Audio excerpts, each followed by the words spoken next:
ಕನ್ನಡನ next level ಬೆಳೆಸ್ತಾರೆ. ಎಲ್ಲ ನಮ್ಮ ಸಪೋರ್ಟ್ ಇರುತ್ತೆ. 100% ಹೇಳ್ತೀನಿ, ಜನಕ್ಕೆ 100% ಎಂಟರ್ಟೈನ್ಮೆಂಟು. ದೈವನ ಕ್ಲೀನಾಗಿ ತೋರಿಸಿದ್ದಾರೆ. ಅವ್ರಿಗೊಬ್ರಿಗೆ ಮಾತ್ರ ಸಾಧ್ಯ. ಅವ್ರ ಕೈಗೆ ಬಿದ್ದಿರೋದು ತುಂಬ ಖುಷಿ. ತುಂಬ ಚೆನ್ನಾಗಿ ತೋರಿಸಿದ್ದಾರೆ. ನಮ್ಮ ರಾಜ್ಯಕ್ಕೆ ಒಳ್ಳೆ ಒಂದು ದಸರಾ ದಿನ ಒಳ್ಳೆ ಒಂದು ಕೊಡುಗೆ ಕೊಟ್ಟಿದ್ದಾರೆ Rishab Shetty sir. Thank you sir. Sir, Kannada ಬೆಳೆಯಲ್ಲ ಅನ್ನೋರಿಗೆ ಕನ್ನಡ ಚಿತ್ರಗಳು ಸರ್, ಯಾವತ್ತು ನನ್ನ ಮಕ್ಕಳು ಇಲ್ಲಿಗೆ ಬಂದು ಕನ್ನಡ ಗೊತ್ತಿಲ್ಲ ಅನ್ನೋ ನನ್ನ ಮಕ್ಕಳು ಇನ್ಮೇಲೆ ಈ ಫಿಲಮ್ನ ಸಬ್ ಟೈಟಲಲ್ಲಿ ನೋಡೋ ಟೈಮ್ ಬಂದಿದೆ ಸರ್. ಇದು ಸರ್ ಟೈಮ್ ಹೇಳ್ತೀನಿ ಕೇಳಿ. ಇದು ಕನ್ನಡ ಬೆಳೆಯೋ ಟೈಮು. ಬೆಳೆಸ್ತಾ ಇದ್ದಾರೆ. ಯಾವತ್ತು ಕನ್ನಡ ಗೊತ್ತಿಲ್ಲ, ಕನ್ನಡ ಕಲಿಯಲ್ಲ ಅನ್ನೋರಿಗೆ ತಲೆ ಮೇಲೆ ಹೊಡೆದು ಕನ್ನಡ ಕಲಿಸೋ ಥರ ಇದೆ ಇದು ಫಿಲಮ್ಮು.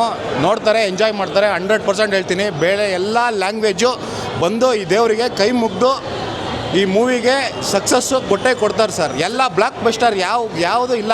ಯಾವುದು ಹೇಳ್ತೀನಿ ಕೇಳಿ, ಇಲ್ಲಿ ಗಂಟ ಯಾವುದು ಮಾಡಿಲ್ಲ. ಆ ಥರ ಹೆಸರು ಮಾಡುತ್ತೆ ಕನ್ನಡ ಈ ಫಿಲಮಿಂದ. ಓಕೆ ಸರ್, ರಿಷಬ್ ಶೆಟ್ಟಿಗೆ ಕೊನೆಯದಾಗಿ ಏನು ಹೇಳ್ತೀರಾ? Sir, thank you so much. ಈ ದೈವನ ನಮ್ಮ ರಾಜ್ಯದ ಒಂದು ಆಸ್ತಿನ ನೀವು ಕನ್ನಡಕ್ಕೆ ಈಶ್ವರ ಹೂತೋಟನ ತೋರಿಸಿದ್ದಕ್ಕೆ ತುಂಬ ಧನ್ಯವಾದ ಸರ್. ನಾನು ನಿಮಗೆ ಯಾವಾಗಲೂ ಚಿರಋಣಿಯಾಗಿರ್ತೀನಿ. ಖಂಡಿತ ಹೇಳ್ತೀನಿ, ನಿಮಗೆ ಸಪೋರ್ಟು ನಾವು 100% ಕೊಡ್ತೀವಿ ಸರ್.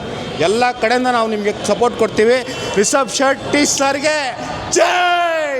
ಸೂಪರ್ ಸರ್, ನೀವು ಸೂಪರ್ ಸರ್, ಕಿಲಾಡಿ ಸರ್. ನೀವು ಕನ್ನಡಕ್ಕೆ ಹುಟ್ಟಿರೋ ಕಿಲಾಡಿ ನೀವು ಸರ್. ಕೊನೆಯದಾಗಿ ಕನ್ನಡಿಗರಿಗೆ ಏನು ಹೇಳ್ತೀರಾ? ಸರ್, ಕನ್ನಡದವ್ರಿಗೆ ಹೇಳ್ತೀನಿ, ನಮ್ಮ ಕನ್ನಡಿಗರಿಗೆ ಹೇಳ್ತೀನಿ, ನೋಡಿ ಎಲ್ಲರೂ ಬನ್ನಿ, ಈ ಫಿಲಮ್ ನೋಡಿ ಎಂಜಾಯ್ ಮಾಡೋದಕ್ಕಿಂತ ಇನ್ನೊಂದು ದೊಡ್ಡ ವಿಷಯ ಏನಿದೆ ಅಂದರೆ ಅದರಲ್ಲಿ ದೈವ ಇದೆ. ನಮಗೆ ದೇವ್ರು ಕೊಟ್ಟಿರೋ ಒಂದು ಹೂತೋಟನ ಯಾವ ಥರ ಬೆಳೆಸಬೇಕು, ಯಾವ ಥರ ರಕ್ಷಿಸಬೇಕು ಅನ್ನೋದು ಒಂದು ಒಳ್ಳೆ ಕಾನ್ಸೆಪ್ಟ್ ಇದೆ.